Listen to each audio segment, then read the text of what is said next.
আসসালামু আলাইকুম বন্ধুরা, আশা করি ভালোই আছেন। আমিও ভালো আছি। আপনাদের মাঝে আমি আজকে নিয়ে এসেছি একটা নতুন রেসিপি। দেখুন, আমি 1 কাপ তিসি নিয়েছি। তিসিগুলো ভালো করে বেছে নেব। এই তিসিগুলোতে অনেক ধরনের ময়লা থাকে, মাটি থাকে। এগুলো হাত দিয়ে নেড়ে চেড়ে বেছে নিচ্ছি। ভালো করে বেছে নেওয়ার পর দেখুন ময়লাগুলো নেই, বাছা শেষ। এখন আমি এগুলো ভেজে নেব। এগুলো হালকা আঁচে ভাজতে হবে।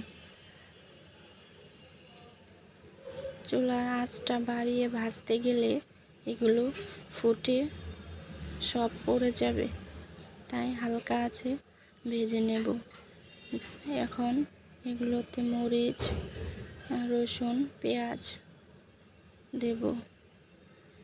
2টা পেঁয়াজ, 1টা রসুন, কাঁচামরিচ, শুকনো মরিচ, একটু তেল দিয়ে ভেজে নিয়েছি। দেখুন ভেজে নেওয়ার পর কেমন কালার হয়েছে। এখন এগুলো রেখে দিচ্ছি এবং ভেজে নেওয়া তিসিগুলো একটা মাটির থালাতে আমি পিষে নেব।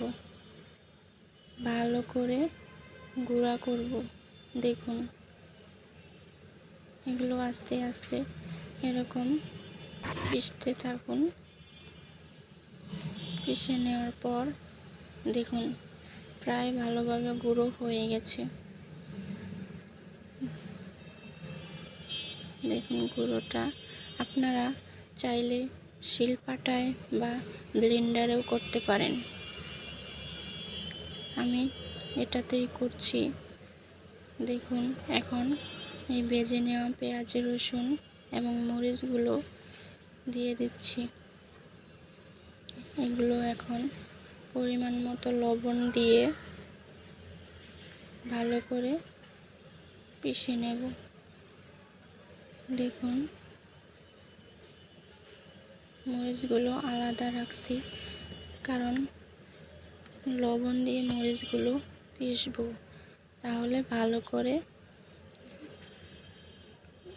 থেতো হবে। দেখুন